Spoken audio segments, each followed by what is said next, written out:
Morning, Hussein Mohammed. This is the news review. In studio this morning, Dan Manzo Makweni, Member of Parliament. Thank you for making time for us tonight. Quickly, look at the headlines.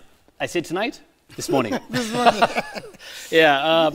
Let's take a look at what is in the headlines. The papers. Daily Nation, police sent down chiefs of exam theft. Standard with the same story, but a twist to it. And very interesting one if you've been following Honorable Manzo lately. Teenage pregnancy shocker. Talking about shocking revelation that 1 in every 5 school-going teenage girls get pregnant by the age of 20.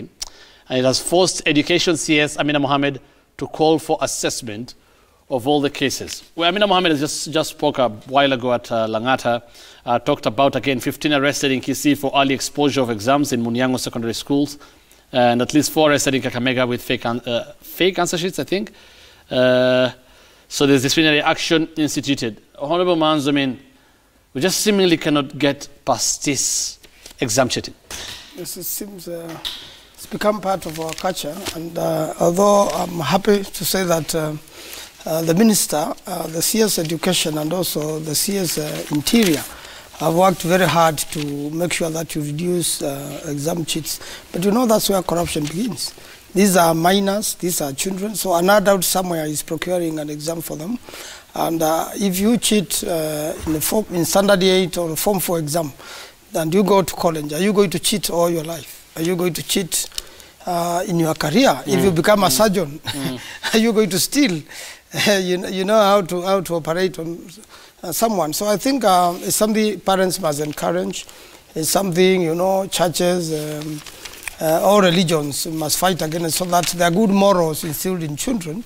This is how we are going to stem out corruption, you know, in the country, if we begin by making sure that our children get it right. And this exam crackdown is good. Serious punishments must be given, right. And especially from the source.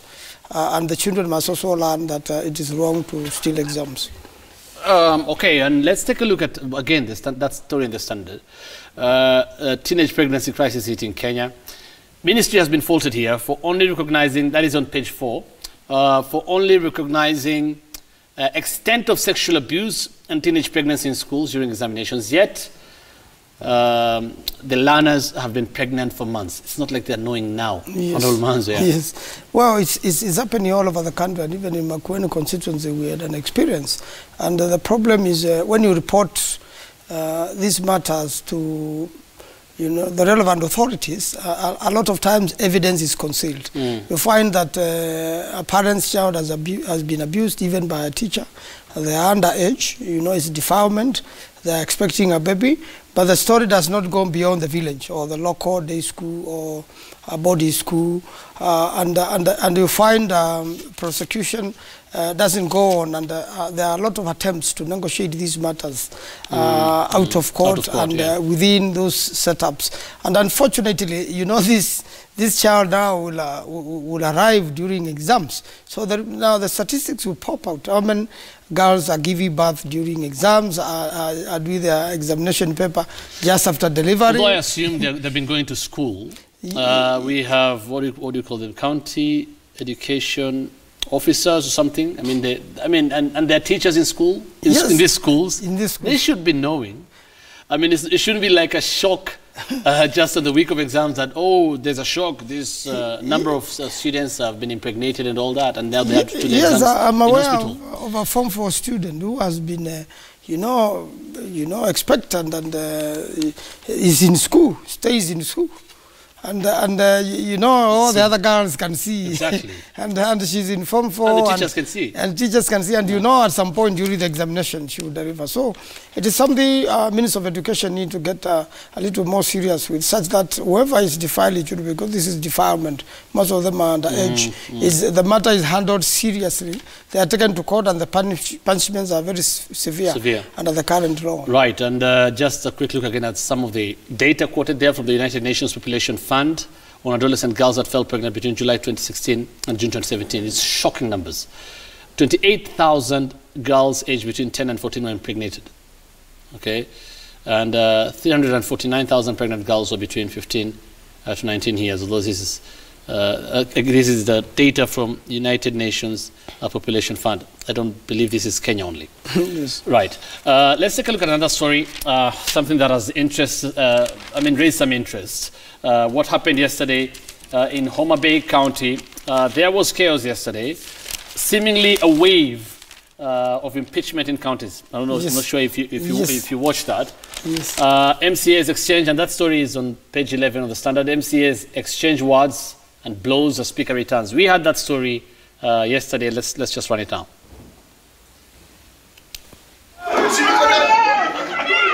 The center can no longer hold in Homa Bay County Assembly. The county lawmaking arm turned to a battle zone, with MCAs facing off with their speaker.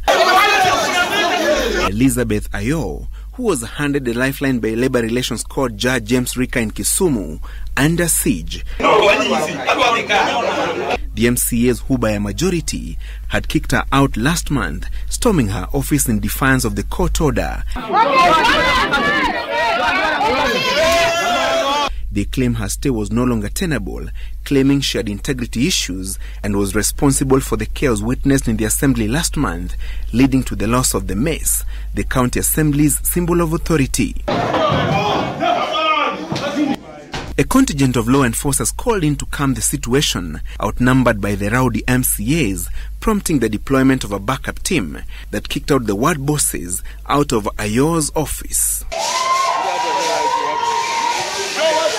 Homa Bay County residents await the Supreme Court verdict on the fate of Governor Cyprian Awiti, whose election has been contested by Oyugi Magwanga. Should the highest court in the land uphold the Court of Appeal verdict and send Awiti packing, it is the Speaker who should head the county in an acting capacity for 90 days, pending the gubernatorial by-election, the standoff between Ayo and MCAs aggravating the leadership row in Homa Bay County. A similar standoff ensuing in Machakos County, 33 county assembly members voting to oust Deputy Governor Francis Maliti from the finance docket. The MCAs accused Maliti of gross violation of the Constitution and incompetence. The motion, moved by Matungulu East MCA Cosmas Ngula Masesi and seconded by his Kangundo Central counterpart Moses Mitaa, claimed Maliti lacked the requisite qualifications to head the county pass, with Governor Alfred Mutua accused of appointing his deputy without following the laid-down procedures. He's an engineer. Since when did an engineer get to have a first degree in finance? Engineer Maliti does not have a first degree in finance. The CCs must be vetted and approved by the Assembly to separate that royalty from executive, Madam Speaker. But 26 MCAs allied to Mutua's Maendeleo Chapter party boycotted the House sitting and termed Maliti's impeachment an illegality. The governor, through his press secretary Mutinda Mwanzia, claiming his deputy's censure was a well-choreographed script to stall his administration's operations through blackmail. That very soon we are going to unmask somebody behind these wars here. The Machakos people must know that we have only one person that is waging all these wars here. And for all this time, from the time we were elected, only one person has been behind those wars. High Court Judge George Odunga had yesterday quashed the appointment of 5 county executive members over failure to follow the laid-down regulations. In Nyandarua County, the Assembly's operations were paralyzed for the second day this week after a section of MCAs was blocked from accessing the chambers. The MCAs had yesterday deposed Speaker Ndegwa Wahome and appointed Kaimbaga Ward MCA Gabriel Gadhure to take over from Wahome.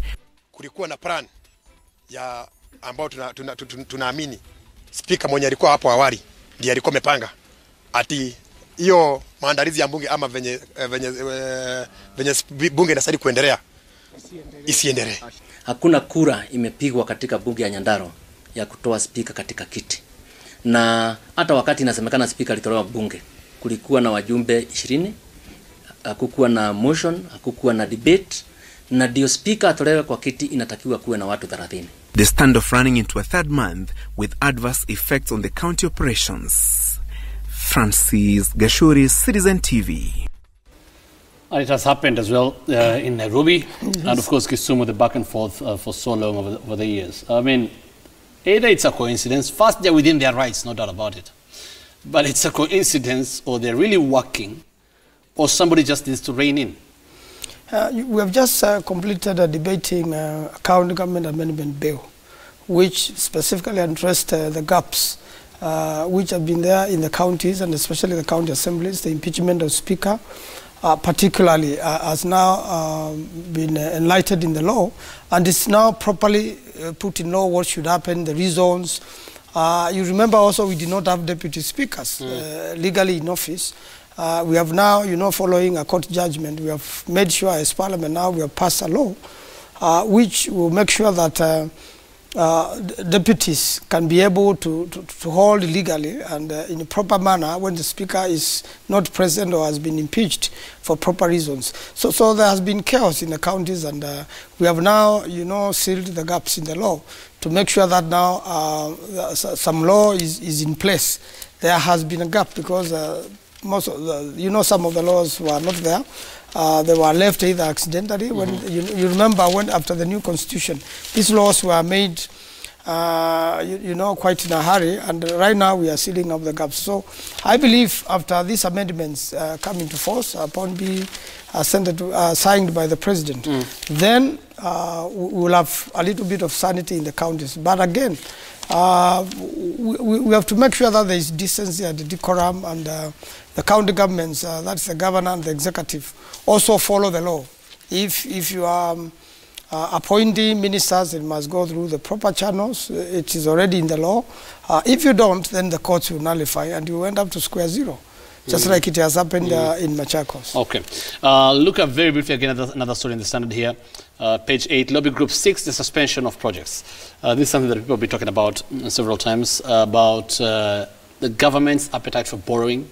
A civil society group wants several government projects worth billions of shillings suspended to ease the cost of living. It's called the National Taxpayers Association, and they filed a petition, and they're saying the Treasury CS has selected unnecessary projects, which of course the government to take huge loans from foreign countries. It has also made the government increase taxes on common Mwananchi, leading to suffering because they cannot bear the high cost of living. It's been talked about in Parliament before. I don't know what you make of this. Well, first and foremost, Parliament has to approve budget. Whether monies have been borrowed or not, it's got to go through Parliament. And there was an attempt actually to increase the debt, and that particular motion has not sailed through. These lobbyists have no basis really to stop projects which are already going, because Kenya is already under international obligations, and there are contractual relations which you cannot wake up one day and say they are severed. The country will even pay more. So I believe what is most important is to make sure that whatever monies are borrowed, whatever monies are in taxes, corruption does not set in, and all these monies we raise as taxes and all the monies we borrow does not end up in a few people's pockets, because that seems to be where the problem is. And also some of these international companies, they come and they bid very lowly. They get the contract, and then after getting the contract, they are unable to complete. Right. And there have been attempts and calls for setting a limit to borrowing in law. I don't know if you support that. It exists. Parliament has to approve. Unless Parliament approves, a certain level. That's approval, of course, and it happens from time to time. But I'm talking about a specific law that caps borrowing to a certain rate. To a certain percentage. Yeah. It should be to a certain percentage, such that the country must also, there is a lot of dynamics in economic issues like this. Things are not static. They keep on changing every day. There's the economy grows every day. Sometimes it gets depressed because of natural phenomena like it drought. Others take advantage of it. So it can be a percentage. You can say from this budget we have this proposal, we cannot exceed this in borrowing. And I believe too much debt is dangerous. It will leave the country in shambles, and generations will pay for long. I believe if we also improve in our coffee, in our agriculture, in our tea, And we also avoid corruption because that's where the biggest problem is, the maize issues. You know, we bring the sugar issues. So we are also looking at the regulations afresh. Quite a number of regulations have been brought to Parliament to make sure that we have a standard which is applied even internationally, so that we also get foreign exchange into the country. Right. We are buying too much, you know, we are not manufacturing even spare parts. We are buying all the vehicles, we are buying all the spare parts. It means if we are not manufacturing locally, a lot of our money is going abroad with very little coming into the country. All right, another story I'd like us to look at very briefly. In the standard of page 12, Daily Nation has it on page 10. Team set up to probe sugar mess after Uhuru directive. CS Agriculture Monitoring Jury has now launched a 17-member sugar industry task force, which is expected to revitalize the sector that has faced challenges ranging from low cane supply, cane poaching, obsolete technology, high debt portfolio, and excess sugar importation. How long have we been talking about reviving this sector, and do you think this will actually ultimately amount to anything? Of course, it comes after President Kenyatta's directive in Kakamega. You saw the case of Miwani Sugar Company, which has been stalled for many years. Yeah. And the biggest problem has been when farmers supply cane, they are not paid. So with the time, you impoverish them, and you know, out of the whole system, something is wrong. In fact, I'm aware that there are sugar regulations be prepared. Also, with the coming of the new constitution, some people took advantage because agriculture is devolved. And the regulations expired.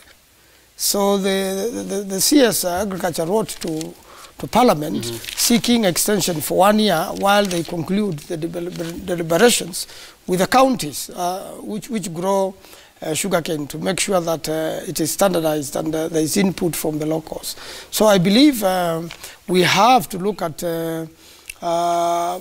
devolution, and I believe the governors who are in these zones and the administration there should cooperate so that we have proper regulation mechanism, because that has been missing. I believe the report which this 17-member task force will produce will also come to Parliament for approval and will be debated, and a motion passed or rejected or modified. You're hopeful? I'm very hopeful that the sugar industry can be managed well and farmers can benefit in this country. All right. Time will tell.